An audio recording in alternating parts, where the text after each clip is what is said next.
Integrantes do acampamento Amarildo de Souza já ocupam uma nova área em Palhoça.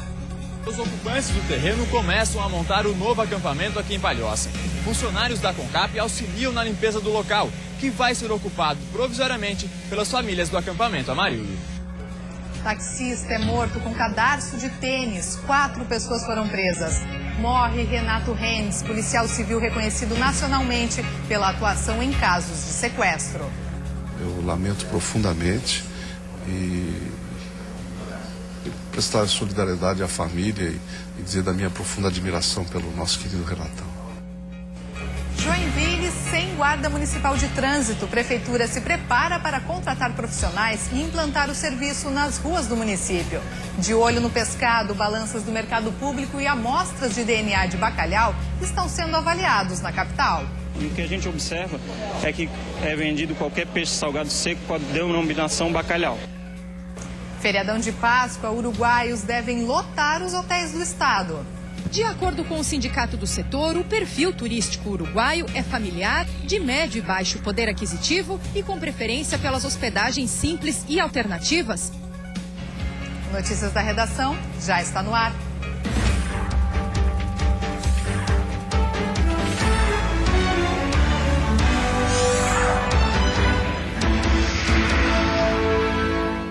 Olá, boa tarde. As famílias que ocupavam um terreno às margens da SC 401 em Florianópolis saíram ontem à noite do local e foram para uma nova área em Palhoça. O problema é que mesmo nesse novo terreno, eles correm risco de terem que sair por decisão judicial. Mesmo de longe, é possível ver a movimentação das famílias da ocupação Amarildo no novo acampamento. Situado na localidade do Maciambu Pequeno, em Palhoça, o acesso ao terreno é feito por uma estrada de chão batido e esburacada. A área de 7 hectares, de propriedade particular, é administrada por um padre que desenvolve projetos sociais na Grande Florianópolis. O problema é que, de acordo com a FUNAI, o terreno está localizado em uma área indígena e o caso será levado à Procuradoria Federal Especializada da FUNAI, que pode pedir a reintegração de posse. Por meio de nota, o Ministério Público Federal e a Defensoria Pública da União se manifestaram contrários à transferência das famílias para o local. Esse acordo foi costurado não ontem, mas na noite anterior. O que nós queremos deixar claro com relação às terras indígenas, é que nós respeitamos as terras indígenas, que nós defendemos a homologação dessas terras, e a saída que nós encontramos aqui foi uma saída emergencial para uma situação de crise. Alheios a toda essa polêmica, os ocupantes do terreno começam a montar o novo acampamento aqui em Palhoça. Funcionários da CONCAP auxiliam na limpeza do local, que vai ser ocupado provisoriamente pelas famílias do acampamento Amarildo. As mais de 450 famílias têm o prazo máximo de 6 meses para ficar no terreno, enquanto aguardam uma decisão sobre a área às margens da SC 401. Enquanto isso, além das discussões acerca do terreno, os ocupantes vão ter que conversar e negociar com os moradores da região, que estão apreensivos com a movimentação na localidade. Estou preocupado deles tomar mais terra aqui para baixo, Durante uma fiscalização da Polícia Rodoviária Federal realizada na manhã de hoje na BR-153, região de Fronteira e São Miguel do Oeste, os agentes encontraram mais de 48 quilos de maconha em um veículo. Os policiais, após consulta e revista do automóvel, constataram que o veículo era clonado com registro de furto-roubo. Além disso, estavam escondidos dentro dos bancos dianteiros e traseiros 42 tabletes de maconha paraguaia, totalizando 48,5 quilos. O condutor apresentou carteira de habilitação falsa e, após ser identificado, os policiais constataram que ele possuía diversas passagens pela polícia. E um taxista de Lauro Miller, no sul do estado, foi morto na tarde de ontem. 4 pessoas foram presas, acusadas de sequestrar, roubar e matar Francisco de Assis Novaski, de 72 anos. O taxista foi abordado por 3 rapazes que solicitaram uma corrida para a localidade de Rio do Rastro, relatando que iriam pedir emprego em uma granja. A demora para retornar para casa fez com que familiares chamassem a polícia, que fez rondas e prendeu 3 jovens de 19 anos e um de 17 suspeitos de cometer o crime. Eles estavam com o celular e o relógio da vítima. O carro foi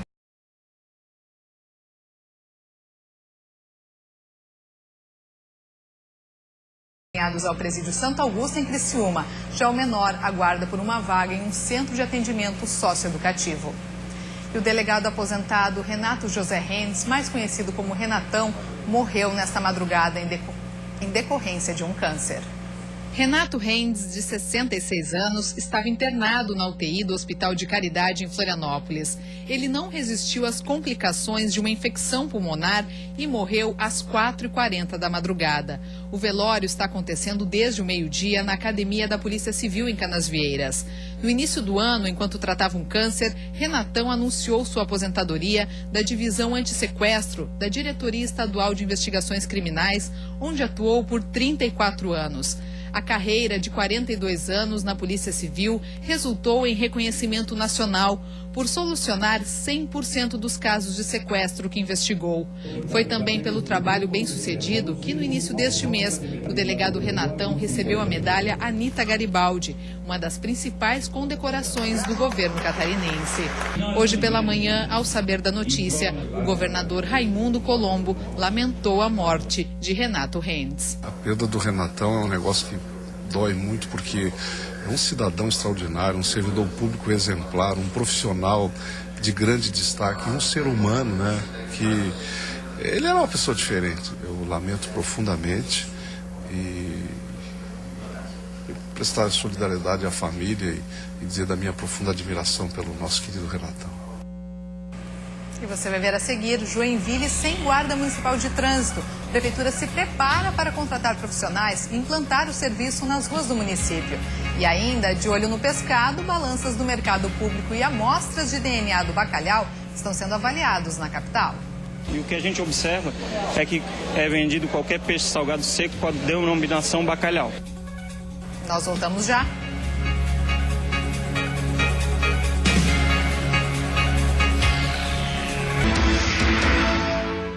Estamos de volta, agora 1h08. Vamos dar uma olhadinha como está o trânsito na capital neste momento?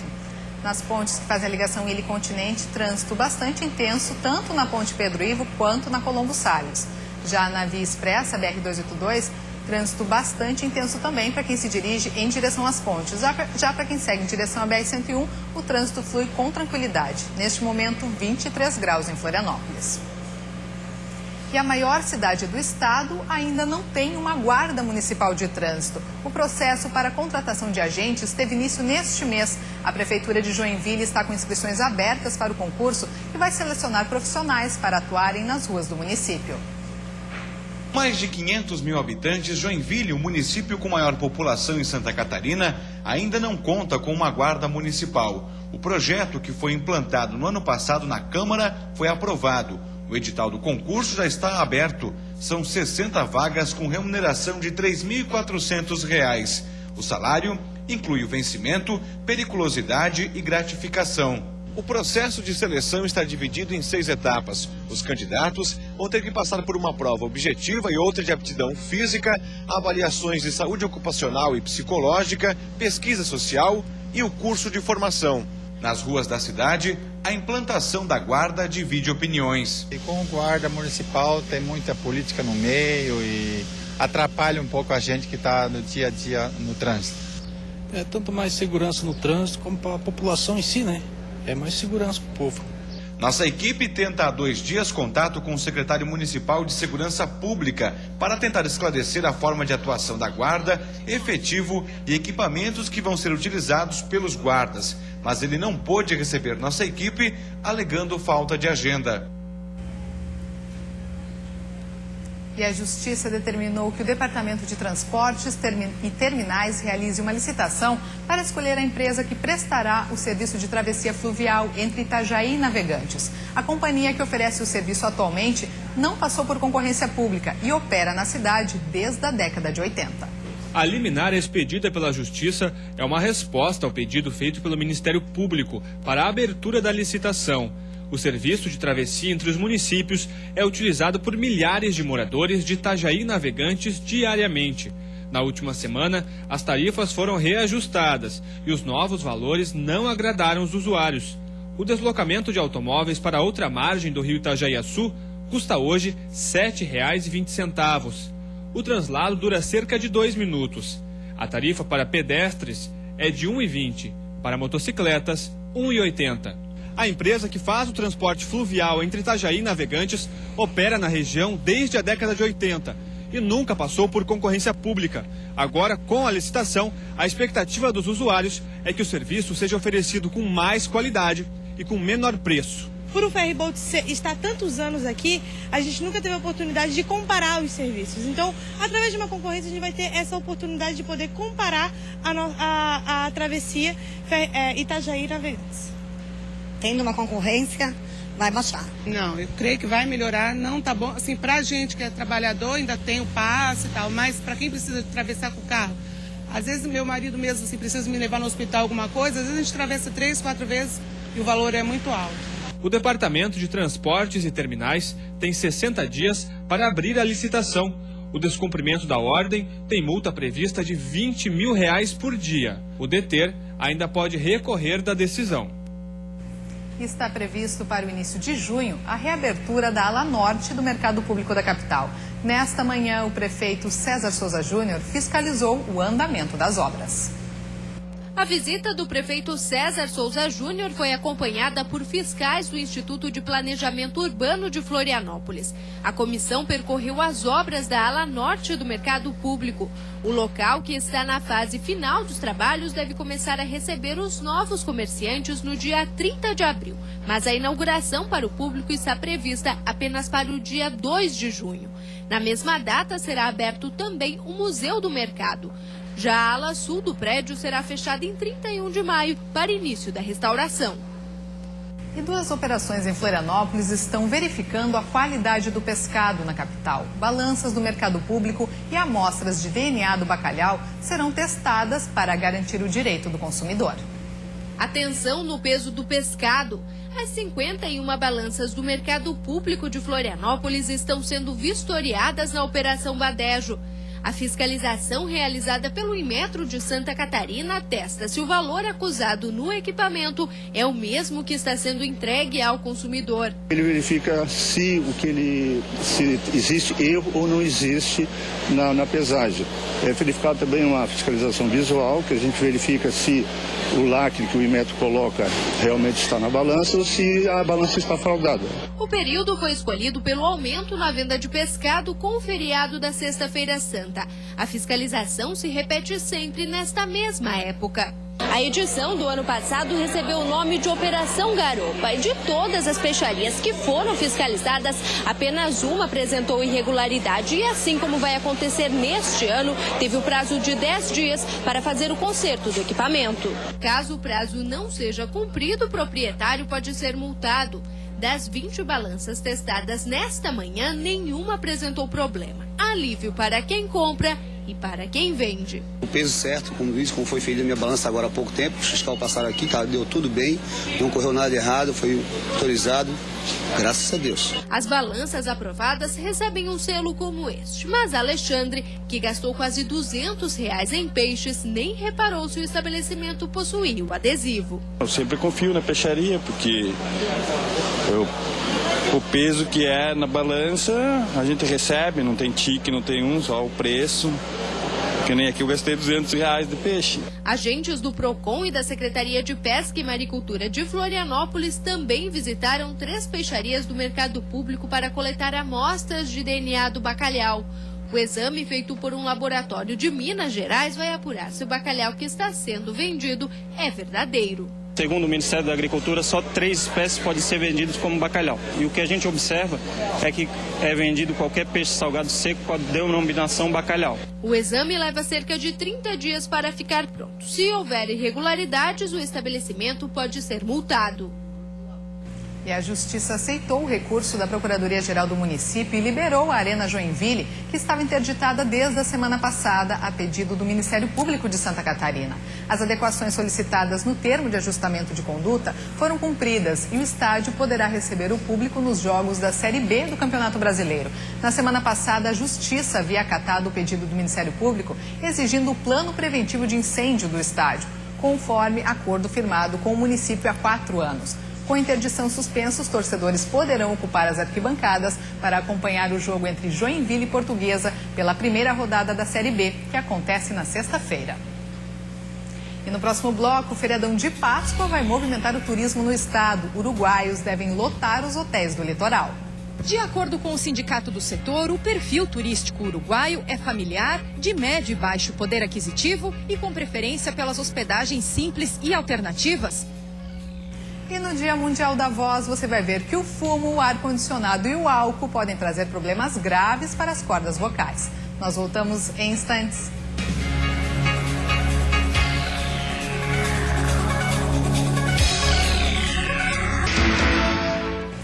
Hoje é o Dia Mundial da Voz. Ar-condicionado, fumo e consumo excessivo de álcool prejudicam as cordas vocais e podem trazer problemas no futuro. Pela flexibilização do horário da Voz do Brasil, assine o abaixo-assinado virtual. Locutor há 27 anos, Ricardo Córdova utiliza frequentemente a voz para o trabalho. São horas e horas de uso das cordas vocais.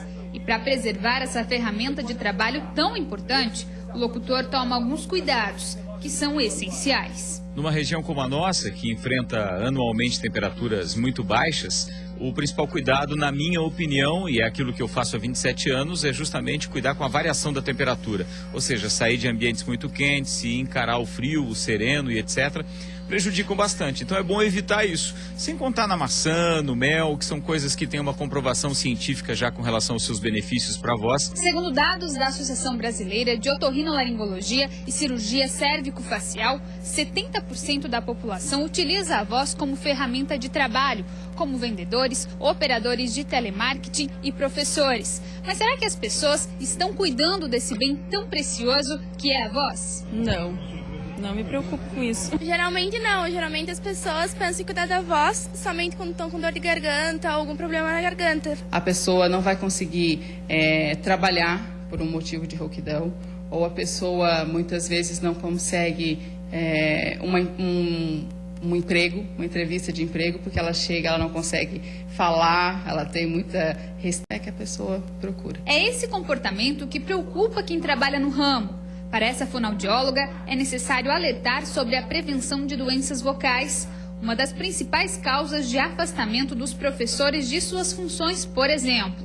Além disso, a falta de cuidados pode trazer problemas graves, como câncer de laringe. Segundo a fonoaudióloga, para não chegar a esse ponto, não tem outro jeito, tem que se prevenir. A questão da hidratação é muito importante. Então, beber água, não gritar, falar de forma correta, respiração correta também, porque a respiração, ela é o teu combustível da voz. Se você respira de forma inadequada, tua prega vocal também vai vibrar de forma inadequada e você vai ter um problema futuro. Alimentação também, essa questão de muito conservante, muito açúcar, isso atrapalha também.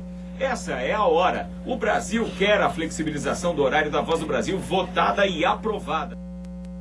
E agora a previsão do tempo, quarta-feira com predomínio das nuvens em todas as regiões. As temperaturas seguem mais amenas e há possibilidade de chuva no litoral. Confira os detalhes no mapa. Na Serra, o sol aparece entre nuvens e os termômetros não passam dos 20 graus. Na região norte, muitas nuvens e chance de chuva à noite, temperatura de até 25 graus. No oeste, sol com predomínio das nuvens, máxima de 26. No Vale do Itajaí, céu com algumas nuvens e sol. Máxima chega aos 25 graus. No sul, o sol aparece em meio a muitas nuvens e os termômetros não passam dos 24 graus. Na Grande Florianópolis, sol com muitas nuvens durante a tarde e possibilidade de chuva à noite. Temperatura máxima de 25 graus. E a poucos dias do feriado de Páscoa, os hotéis da capital já se preparam para receber mais turistas do que no ano passado. O período também é conhecido por reunir visitantes uruguaios que têm uma semana de descanso em seu país. Neste hotel em Ingleses, no norte da ilha, em Florianópolis, está tudo pronto para o feriado de Páscoa. Aqui, a ocupação já é alta e deve chegar aos 100%. Encerramento da temporada, né? É o último suspiro que a gente tem de grande movimento, porque depois começam os eventos. Uma pesquisa feita pelo Sindicato dos Hotéis, Restaurantes, Bares e Similares da Grande Florianópolis revela que quase 85% dos leitos nas praias estarão lotados. A ocupação deve chegar aos 82% no centro e aos 57% no continente. além do turismo de águas termais, que estará com 99% de reservas. Já chegamos a 79%. Esse percentual deve ainda, na minha opinião, crescer um pouco. Isso será recorde dos 20 anos, dos últimos 20 anos, em época de Páscoa. Os uruguaios, que neste período têm uma semana de folga, já chegaram. Mas apesar da tradição no país vizinho, eles não devem ser maioria. Muitos brasileiros de outros estados do Brasil estão vindo ao nosso estado, passando esse feriadão que esse ano, infelizmente, também é prolongado. De acordo com o sindicato do setor, o perfil turístico uruguaio é familiar, de médio e baixo poder aquisitivo e com preferência pelas hospedagens simples e alternativas. Já os turistas brasileiros que devem visitar Santa Catarina neste feriado são das classes A e B e devem gastar mais. O resultado dessa combinação é um aumento de 20% na ocupação dos hotéis em relação ao ano passado. E hoje a gente fica por aqui. Uma boa tarde para você e até amanhã.